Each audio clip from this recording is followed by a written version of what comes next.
जिन घरों में 10 भाई थे उसमें से 9 भाई लड़ने आए।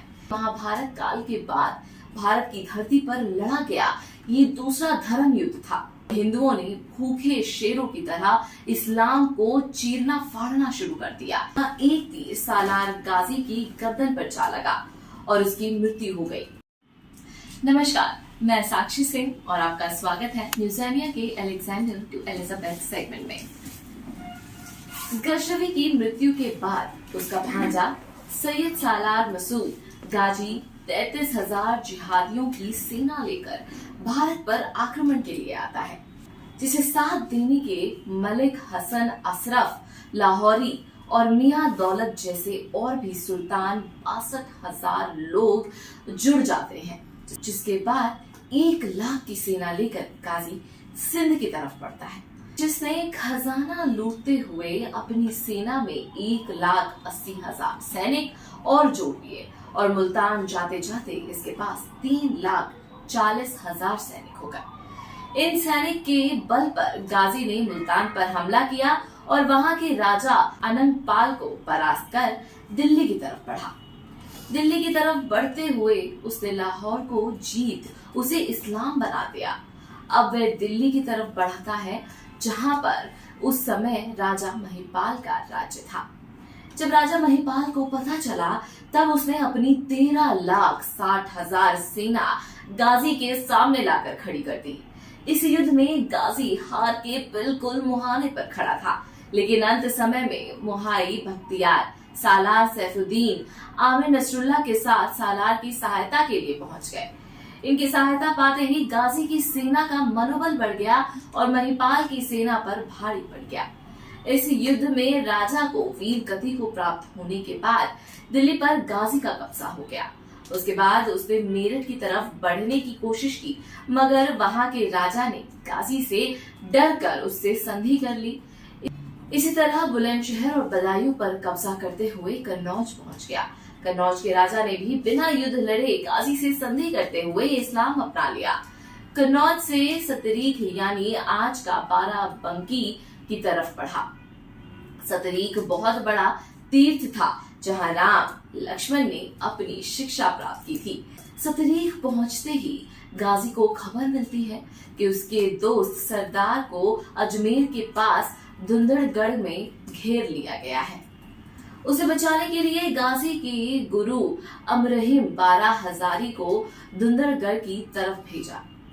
12 हजारी के बारे में कहा जाता था कि रास्ते में आने वाले सभी लोगों को वो मार देता था या इस्लाम धर्म में बदल देता था। 12 हजारी के इस कांड को रोकने के लिए जलेसर के राजा ने उस पर हमला किया। इस युद्ध में 12 हजारी मारा गया और साथ में उसका भाई भी मारा गया।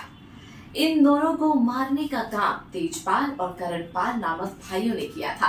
12 हजारी के मारे जाने से गाजी बेहद गुस्सा हो गया था और उसने सतरीख में लोगों को मुसलमान बनाना और मंदिर को मस्जिद बनाना शुरू कर दिया। उधर बहराइच के राजा ने गाजी के खिलाफ जंग का बिगुल शुरू कर दिया।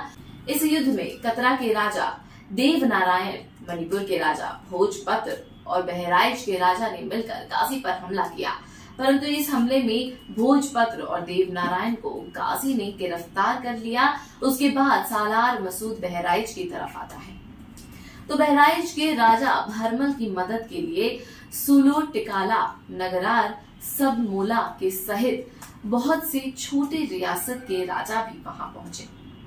ये कह देख गाजी थोड़ा घबरा गया और अपने दूत को उनकी ताकत की पता लगाने भेजा।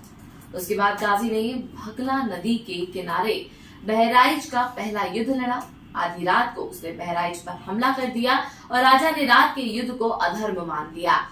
इसके चलते मसूद का कब्जा हो गया, परंतु 2 महीने बाद बहराइच ने आसपास के छोटे बड़े 21 राजाओं से मिलकर गाजी को घेरने की योजना बनाई। हालांकि इस युद्ध में राजाओं को हार का सामना करना पड़ा, परंतु उन्होंने गाजी की 3 लाख सेनाओं को मौत के घाट उतार दिया था। अब बहराइच के राजाओं ने तीसरी बार युद्ध की तैयारी की और उस समय सभी हिंदुओं का आह्वान किया और भारत के कोने कोने से हिंदू इकट्ठा हुए और बहुत ही कम समय में कई करोड़ों फौज जमा हो गई। कहा जाता है कि जिन घरों में 10 भाई थे उसमें से 9 भाई लड़ने आए। इतिहासकारों का कहना है कि महाभारत काल के बाद भारत की धरती पर लड़ा गया ये दूसरा धर्म युद्ध था।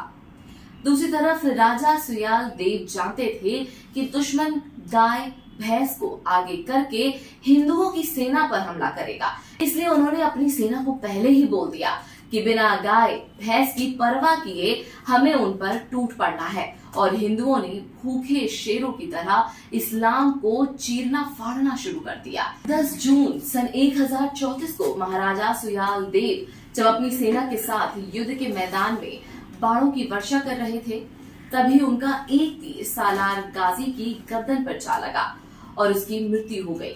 और 21 दिन चले इस युद्ध में गाजी पूर्ण रूप से सुआ हो गया।